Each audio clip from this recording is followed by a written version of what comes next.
I'm Shay Russell for mining.com.au, and joining me today is the Managing Director of Pivotal Metals, Ivan Fairhall. Ivan, it's good to see you again. How are you? I'm very good, Shay. Great to be back on. It's great to have you back on to discuss your most recent second quarter announcement.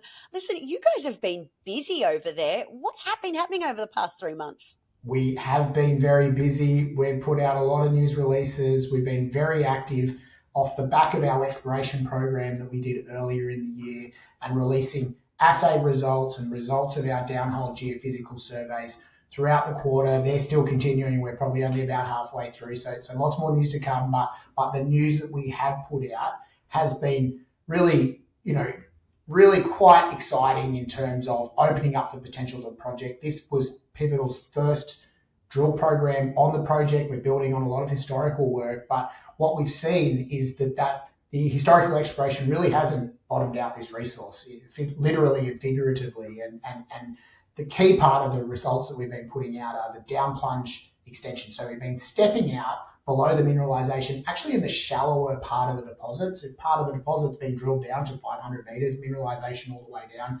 Other parts have only been drilled down to about 250, 220. So we've been stepping out from those shallower parts, and we've been hitting fantastic zones of mineralization, multiple strong holes, stepping down below the existing resources, showing that the deposit extends. And on the top of that, we've been able to do the downhole EM that is able to project down and below. Remember, the downhole EM is a geophysical survey that looks through the drill hole and projects down and around and sees where mineralization might extend. And we've got quite a lot of results that really gives a strong understanding that this deposit will extend at depth. And given the depth that it extends to in the central part of the deposit, quite an exciting amount of upside still remaining, obviously. Yeah, and I'm at risk of probably being caught out at not paying enough attention, but I noticed in Monday's announcement that you had assay results showing platinum and palladium as a byproduct of Horden Lake. Tell me, when did this first start appearing? Well, that's a really interesting part of the story. So when the project was sort of first drilled back in the 70s, the first holes that went into it, they only assayed for copper and nickel. Some subsequent exploration programs did multi-element assays, so assaying for all the major metals that you could find in a deposit. And what was clear in that drilling and now is represented in part of the resource is that there's substantial amounts of gold, palladium, platinum, cobalt, and silver. Now, we've only domained some of those metals in a small area of the resource, partly because we're missing the data in other parts of the resource. And so where we've been drilling some of the infill holes, a key objective of those infill holes is to collect these multi-element assays where you're seeing quite a lot of gold, silver, platinum, palladium, cobalt.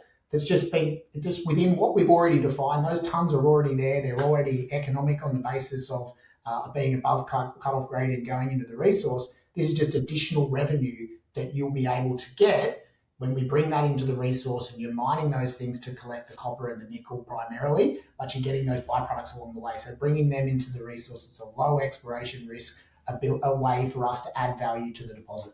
Yes, it's a lovely surprise for investors along the way. Now, you have had an extremely busy second quarter.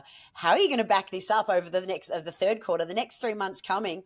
What activities have you got planned? Lots more news to flow out. We've got, as I said, nearly half of the results from the previous from that drilling we did earlier in the year still to come out. So more of those infill assays, more of the step out holes are pushing out around the boundaries of the resource where there's open mineralization, more downhole EM to give us a better picture of what's going on there.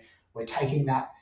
We've already collected a met sample from the holes that we've got the assays back from. We started a metallurgical test work program that will be continuing through the quarter, and we'll take all of that data early in the next quarter and wrap that into a resource update. So quite a lot of news flow to come. In the meantime, we're already planning our next drill program towards the end of the year, or maybe the start of the next year, because we've just got so many places for us to follow up and continue to add resources to this project that's really becoming quite exciting. Too many targets and not enough time to drill by the sound of it. What a lovely problem to have. Listen, I have to say this project, Horden Lake, continues to go from strength to strength. I very much look forward to our next conversation in 3 months, summarising what's happened over the third quarter. Thank you so much for being here today, Ivan. Thanks, Shane. Great to be on.